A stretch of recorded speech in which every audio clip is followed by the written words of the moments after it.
हम सब चाहते हैं कि हमारा घर सिर्फ चार दीवारें ना हो, बल्कि एक ऐसी जगह हो जहां आकर सुकून मिले। एक ऐसी जगह जहां शांति हो, पॉजिटिविटी हो।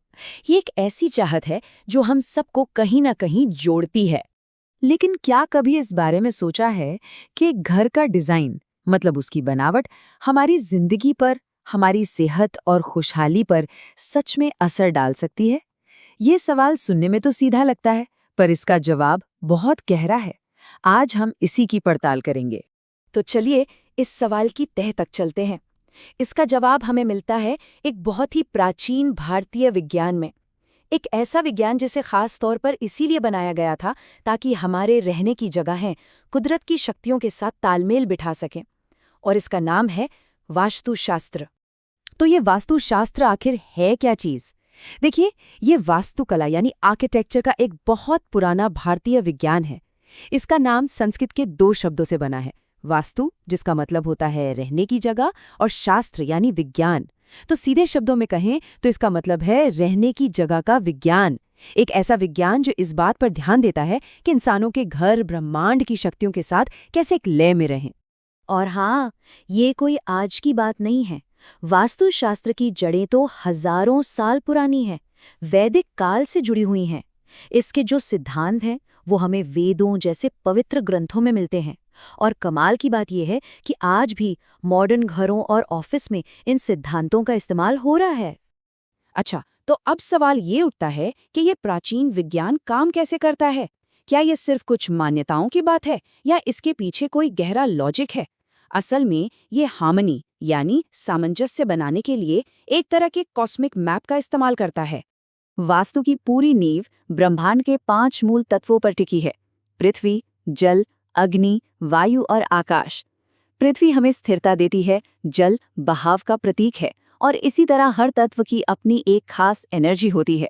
वास्तु का जो असली लक्ष्य है वो है इन पांचों तत्वों को हमारे घर के अंदर बैलेंस करना। और इन पांचों तत्वों को बैलेंस करने का जो सबसे पावरफुल टूल है वो है वास्तु पुरुष मंडल। इसको आप ऐसे समझिए कि ये डिजाइन के लिए एक कॉस्मिक ब्लूप्रिंट है या एक आध्यात्मिक फ्लोर प्लान। यही वास्तुशास्त्र का दिल है। और इसे सिर्फ एक चित्र या एक नक्शा मत समझिए, ये एक आध्यात्मिक डायग्राम है जो अपने आप में पूरे ब्रह्मांड को दिखाता है। इसी ग्रिड के आधार पर यह तय होता है कि घर में दरवाजा कहाँ होगा, खिड़की कहाँ होगी, या कौन सा कमरा कहाँ बनाना सबसे अच्छा रहेगा।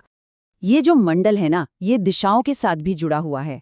हर दिशा की अपनी एक खास ऊर्जा होती है और एक देवता होते हैं। जैसे कि उत्तर दिशा, जो धन के देवता कुबेर से जुड़ी है, माना जाता है कि ये समृद्धि लाती है। वहीं पूर्व दिशा से सूरज की जीवन देने वाली ऊर्जा आती है, जो अच्छी सेहत के लिए बहुत जरूरी है। ठीक है, ये सब तो हो गई प्राचीन सिद्धांत की बातें। लेकिन सवाल ये है कि आज की मॉडर्न जिंदगी में ये सब कितना काम का है। चलिए देखते हैं कि ये आज भी कितना रेलेवेंट है।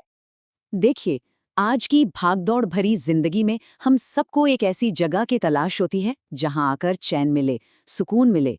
वास्तुशास्त्र हमें वही सदियों पुराना ज्ञान देता है जिसकी मदद से हम अपने घर को एक शांत, पॉजिटिव एनर्जी वाले ठिकाने में बदल सकते हैं। तो इसे अपनी जिंदगी में कैसे लाएं? यहाँ 3 जरूरी बातें बताई गई हैं। पहली, घर का मेन गेट उत्तर या पूर्व में हो ताकि सुबह की ताज़ी पॉजिटिव एनर्जी घर में आ सके। दूसरी, रसोई जो अग्नि तत्व को दिखाती है उसे घर के दक्षिण पूर्व कोने में होना चाहिए। अग्नि तत्व का सही जगह पर होना बहुत जरूरी है। और तीसरी, घर के बाकी हिस्से जैसे बेडरूम और बाथरूम, उनके लिए भी खास गाइडलाइंस हैं ताकि पूरे घर में एक हार्मनी बनी रहे। तो असल में वास्तु सिर्फ कुछ नियमों की लिस्ट नहीं है, ये तो अपने घर को एक जीती जागती सांस लेती हुई जगह में बदलने का एक तरीका है। तो चाहे कोई नया घर बना रहा हो या पुराने घर को रिनोवेट कर रहा हो या फिर सिर्फ अपने फर्नीचर की जगह ही क्यों ना बदल रहा हो, लक्ष्य एक ही है: शांति, समृद्धि और खुशहाली का एक ऐसा ठिकाना बनाना जो हमें हर दिन नई ऊर्जा से भर दे। ये सब दिखाता है कि कैसे छोटे छोटे बदलाव भी एक बड़ा असर डाल सकते हैं। तो अब सोचने वाली बात बस ये है कि ऐसा कौन सा एक बदलाव हो सकता है जो किसी के भी रहने की जगह में और ज्यादा सामंजस्य और सुकून ला सकता है।